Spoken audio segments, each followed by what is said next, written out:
Classique. 7h30, 9h. La matinale de Radio Classique avec Gérard Leclerc.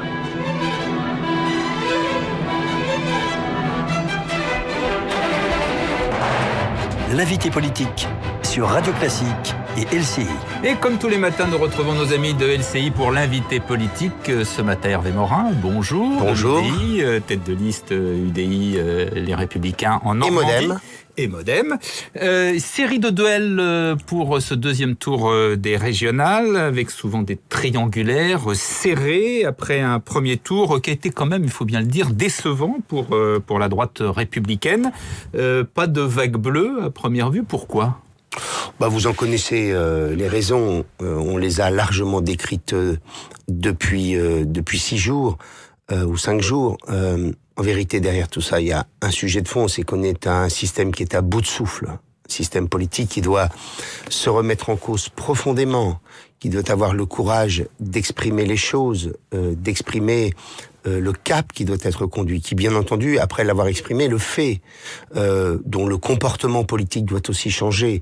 Bref, il y a toute une série de causes qui sont des causes profondes d'un système qui, en effet, est à bout de souffle.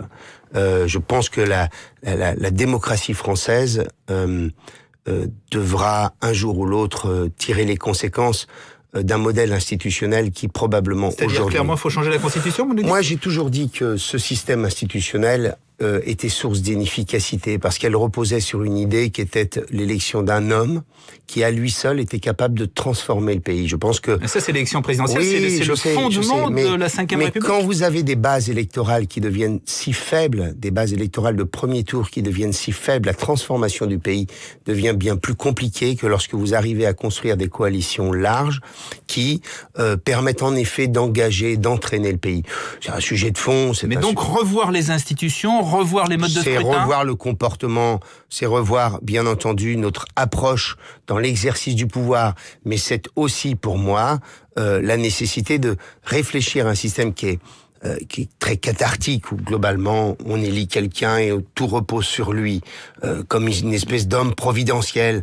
Puis cet homme providentiel, quand il fait 20% au premier tour, vous comprenez bien que ça devient extrêmement compliqué, surtout quand on n'est plus dans un système... Oui, mais je redis, c'est la clé de voûte des institutions. Oui, moi, donc vous êtes prêt à repenser tout ça. C'est pas nouveau, ça fait des années que je dis ça. Donc, il y a quand même le deuxième tour avant ces grandes réflexions. Il est possible d'empêcher le Front National de gagner une région, et il est possible pour la droite républicaine de gagner une majorité de régions. Écoutez, on a quand même des alliances. D'un côté, on a un Front National avec un discours populiste et démagogique absolument extraordinaire. De l'autre, on a une alliance du PS avec ses amis du Front de gauche et d'Europe Écologie Les Verts qui est absolument baroque. Ce sont des alliances de briques et de broc. Je vous rappelle simplement ce que dit Monsieur Mélenchon et de Monsieur Valls et de Monsieur Hollande. Des formules que je voyais il y a encore quelques semaines, ils sont bons à rien. Madame Duflot est sortie du gouvernement. Elle a expliqué dernièrement dans un ouvrage que François Hollande était le président de personne.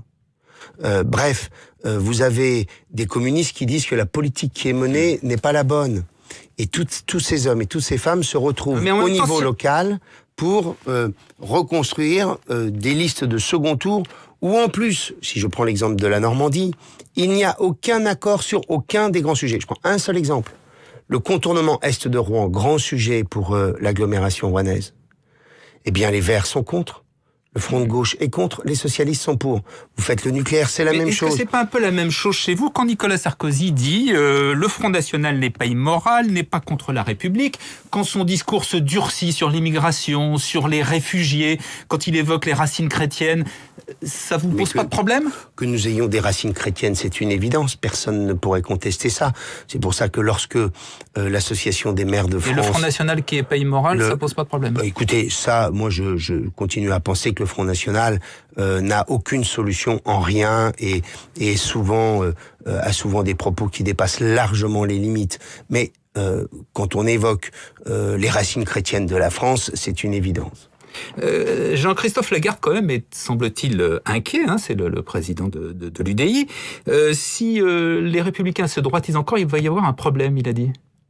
Écoutez, moi, ce que je sais, c'est que cette élection régionale démontre une chose.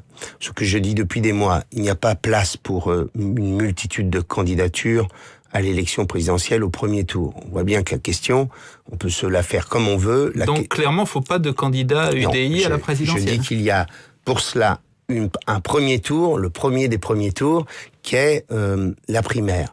Et donc, soit l'UDI a un candidat, si l'UDI estime qu'elle a un candidat capable de réaliser un score, à la primaire. mais considérer que nous allons au premier tour de la présidentielle, c'est risquer de nous éliminer du second.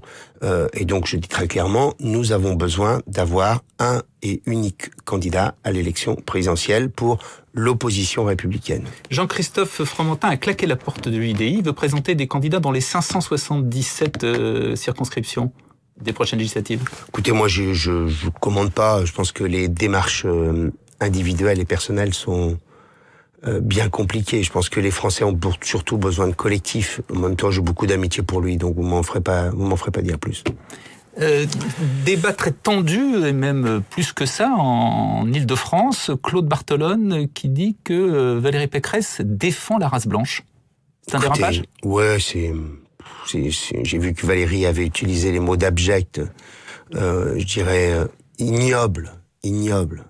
Vraiment, Claude Barthelone, qui a déjà usé et abusé de sa fonction de président de l'Assemblée nationale pour ses fonds, pour sa campagne. Enfin, déjà, il aurait dû se mettre en retrait. Ça aurait été la première des dignités. Et la deuxième des dignités, c'est d'éviter d'employer des mots qui cherchent d'abord et avant tout à attiser le vote communautariste. Le communautarisme, qui est une gangrène dans le pays. Et Claude Barthelone joue sur ces réflexes-là. C'est vraiment ignoble. Vraiment, honnêtement, c'est pire encore que ce qu'on pouvait attendre pour une fin de campagne. Parlons de votre région, la Normandie. Alors c'est extrêmement serré, une triangulaire, puisque vous êtes quasiment à quelques dixièmes au même point, au même niveau que le Front National. Les socialistes sont à 23%, mais l'ensemble de la gauche à 36%. Qu'est-ce qui peut faire que vous gagnez ?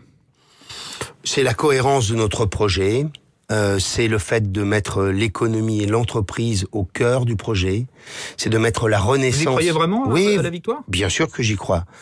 C'est la renaissance de l'identité normande comme facteur de promotion de la région, comme ont su si bien le faire les Bretons. Et c'est aussi l'incohérence du projet de nos amis de gauche.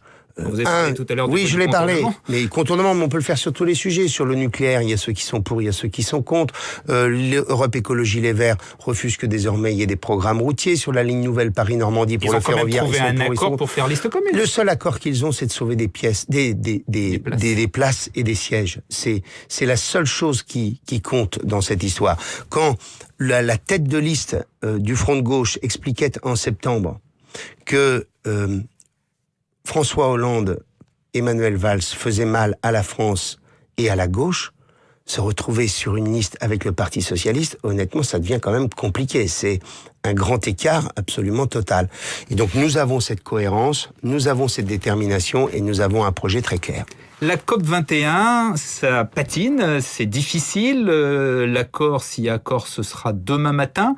Vous y croyez ? Vous le souhaitez ? Écoute, bien sûr que je le souhaite, mais il y a accord et accord. François Hollande a dit il y a 15 jours, ça ne sera pas un bon accord s'il n'y a pas de moyens coercitifs. Je constate de toute évidence, il n'y en aura pas.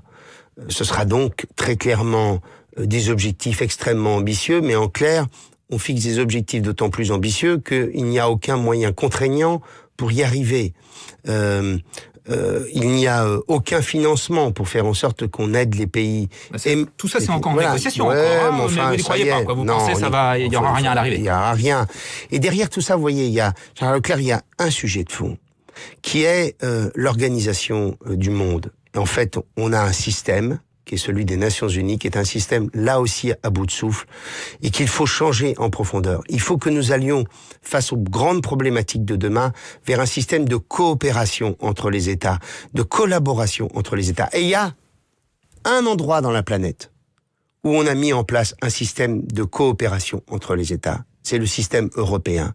Et nous Nous devrions être porteurs de ce nouveau modèle. Et ce qui voudrait dire de faire de l'Europe une puissance capable de parler de politique étrangère, de politique de défense, de défendre un nouveau modèle d'organisation du monde.